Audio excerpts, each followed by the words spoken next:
This solar eclipse in Libra shows a really important new beginning and life directioning happening for you after about a year and a half of emptying and clearing out a really important part of your life. And even though this is a decision for something new to start, it's still saying goodbye to the past and showing that you're embarking on a new direction and not really going to change that much over the next few years in this area after this. So if you're excited to dive into what exactly we can expect from this upcoming total solar eclipse in Libra, make sure that you like, subscribe, and hit that notification bell so that you are always up to date with what the stars have in store for you. If you're new here, hi, I'm Maren. I make astrology videos and I also make music. So if you want to check out my private readings or astrology courses or any of my music stuff, you can look me up, find that all down below in the description, everything that you need. Let me adjust my necklace. Sweaty and hot, no AC in LA this September here. Apologies in advance for I don't really sweat, but just like do. Maybe I do sweat and I just am in denial. Anyway, we're going to start out by talking about this solar eclipse itself and what it represents. And then I will get into explaining what it means for each and every one of the signs. So first off, if you are new to what eclipses are, I do have a full video series about eclipses, the North and South Node. You can find my videos on what eclipses are. But essentially, eclipses are when the sun and the moon are lining up either together or opposite on the ecliptic, which are the edges of the sun's orbit, which make them very intense, energetic, meaningful points in astrology. A solar eclipse is like a new moon where the sun and the moon are together, but they're on either the North Node or the South Node, one of the eclipse points, which intensifies them and adds a ton more gravity to what this new beginning represents. So Sun and Moon in Libra is already a new moon, showing a new beginning with Libra energy. Libra is a cardinal air sign ruled by Venus. It looks for social harmony, for bringing things together, and for resolving issues so that we can feel more safe and more secure in our social or relationship-oriented environments. That's why Libra is often concerned with other people's business or even like aesthetic or fashion-related choices that are perceived by other people. So new moon in Libra already going to be a new beginning that involves a relational component. Whether or not this is in a relationship house for you, which I will get into, it will involve other people relationally or tangentially, what they think or their perception of you. With it being a solar eclipse, this is about, like, let's say 6 times the importance because it's going to last about the next 6 months. This new beginning will have the first domino fall, and it will grow until the next eclipse season, which will be 6 months ahead of time because eclipses happen twice a year. This is the last cycle happening in Libra and Aries, basically. So the next eclipses are going to be in a different cycle, showing that this is the final new beginning about this year and a half cycle in this part of your chart. What's interesting is that this solar eclipse, this huge new beginning, first domino falling to set off a chain of events of growth, is conjunct the South Node. And the South Node has to do with the past, letting go, or emptying out. So if you already know the Libra house in your chart, I bet that you're already aware of something that has been a process of letting go, of eliminating, of kind of, cutting the cord on things in this part of your life that you are tiring of. The South Node doesn't really show a chaotic ending. It shows more of a release, or like my metaphor is Harry Potter Dementors, like the soul is being sucked kind of out of this part of your life. But because it's a huge new beginning, a solar eclipse, it is a new beginning, cherry on top to the huge melting away or giving away of this part of your life that's been gradual. So the past year and a half of the South Node here shows a gradual letting go of this part of your life. But this solar eclipse to end this cycle here shows that you are ending this letting go with a new beginning of firmer footing. And it doesn't mean that you make the decision right now, but it means that the first kind of drops are beginning to fall. I don't need any new metaphors for a new beginning that takes place over 6 months. You get what I'm fucking saying. It is a socially or relationship involved new beginning, not necessarily about the relationship, but it involves other people, it involves teamwork, it involves connection or perception to others.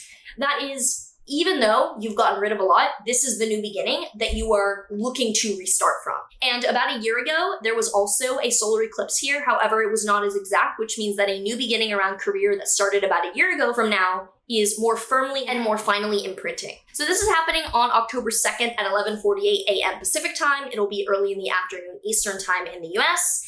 And like I said, the sun and the moon are at 10 degrees of Libra, which technically is the second decan of Libra. So each decan is a third of a sign, and it helps add texture. So even though Libra is already ruled by Venus, showing that this new beginning involves harmony, relationships, and things that we enjoy and are passionate about, because that's what Venus shows. It's the planet of beauty. This specific decan is co-ruled by Saturn. So Venus rules all of Libra, but this third in the middle of Libra has to do with Saturn energy. And this part of the sky is associated with the Three of Swords tarot card. I will spare you from showing the tattoo I have. Actually, fuck it.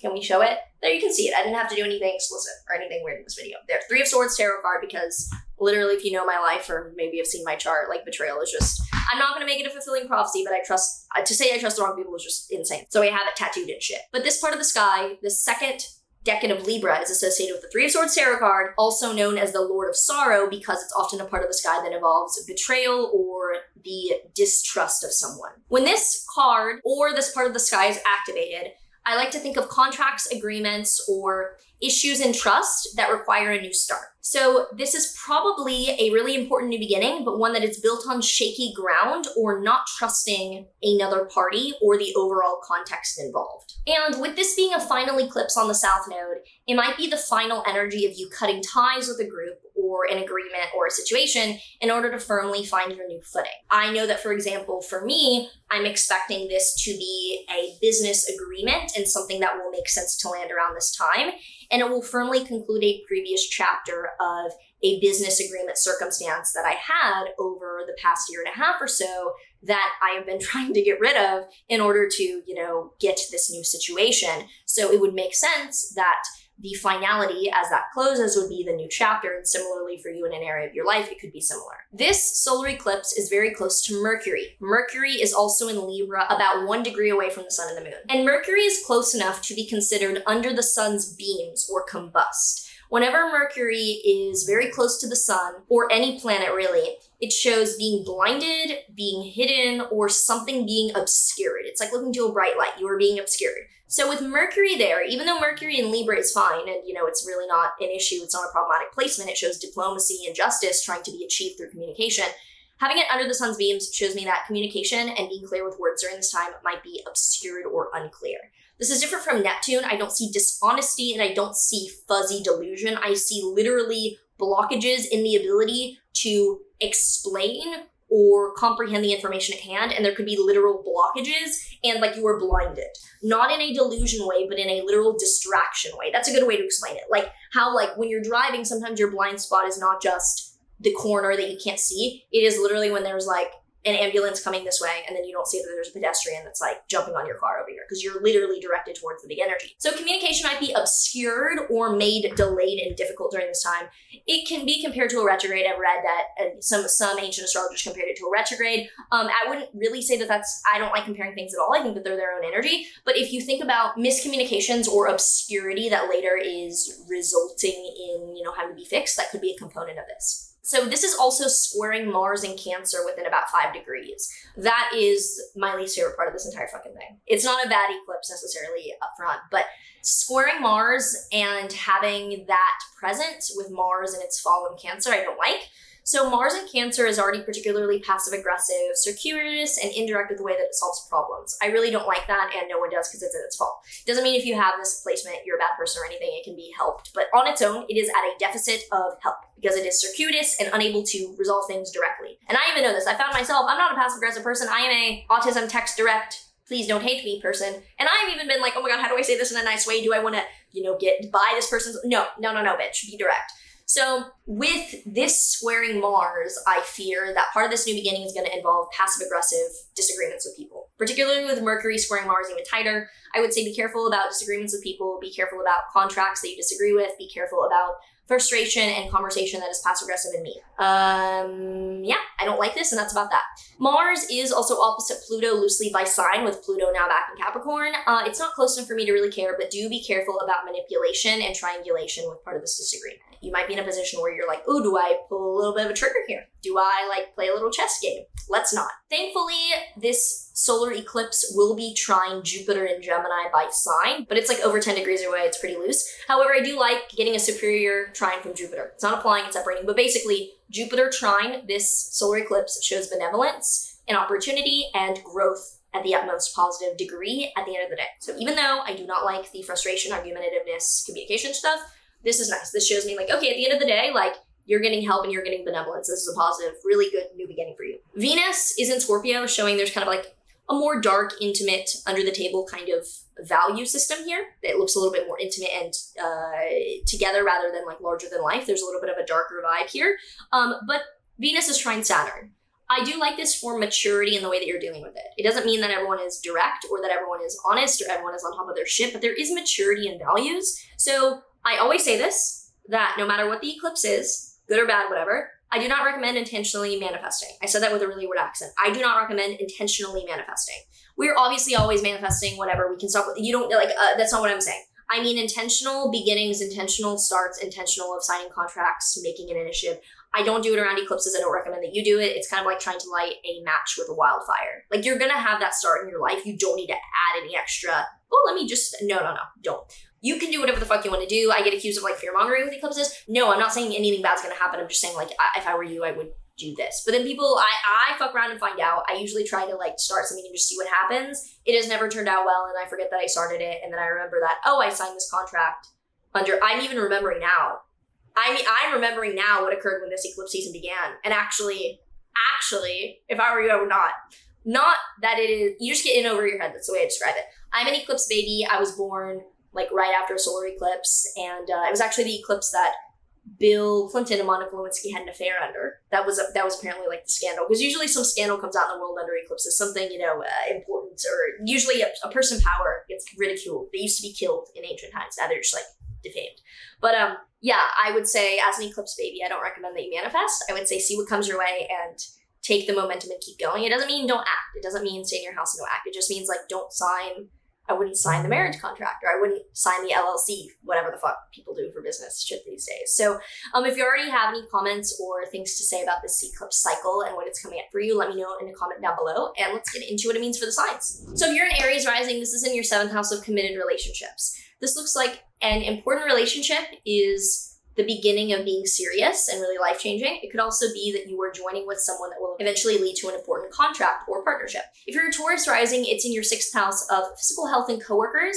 You are likely starting a new physical health wellness direction or going to be bringing on a really important group of employees. If you are a Gemini rising, it's in your 5th house of dating, creativity, or kids. You could be embarking on a new creative direction. You could be meeting someone that leads to a very important romantic connection, or you could be making changes to begin trying to have kids or some kid involved in your life. If you are a Cancer rising, it's in your 4th house of home and family. You're probably moving towards either moving, renovating, starting a family, having something majorly begin with family members. If you're a Leo rising, it's in your 3rd house of communication and day-to-day tasks or travel. So you're probably starting something new with either writing or content, or you could be starting a new way of scheduling your day and being productive or traveling short term. If you're a Virgo rising, it's in your 2nd house of money. So you're probably starting to make money in a new way. Pretty simple. And if you're a Libra rising, it's in your 1st house of self. This is all about you. New identity, coming out of your shell, fully ready to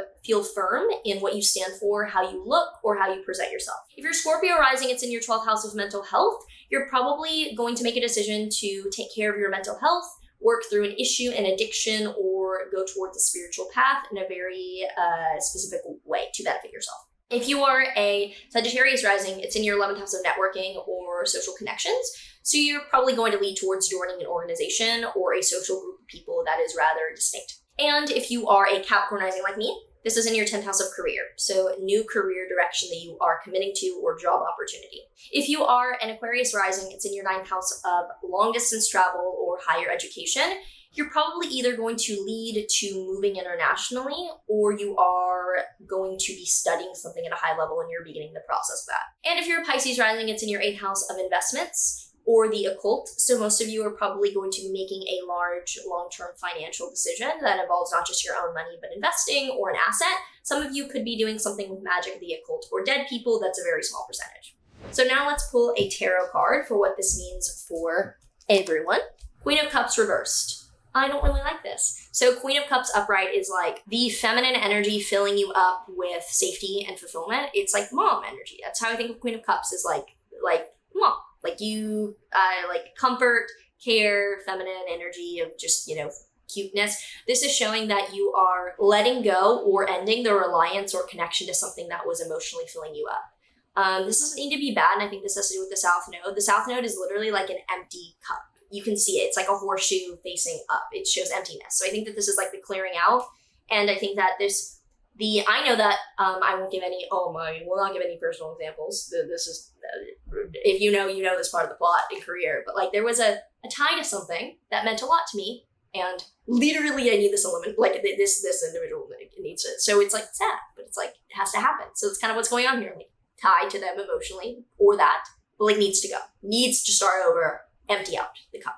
So if you enjoyed this video, at least, doesn't mean you have to enjoy the eclipse. So if you enjoyed this video, let me know in a comment down below and let me know what you were expecting or feeling for this eclipse. I hope that you enjoy it and that's a good new beginning in your life, and I will see you in the next one.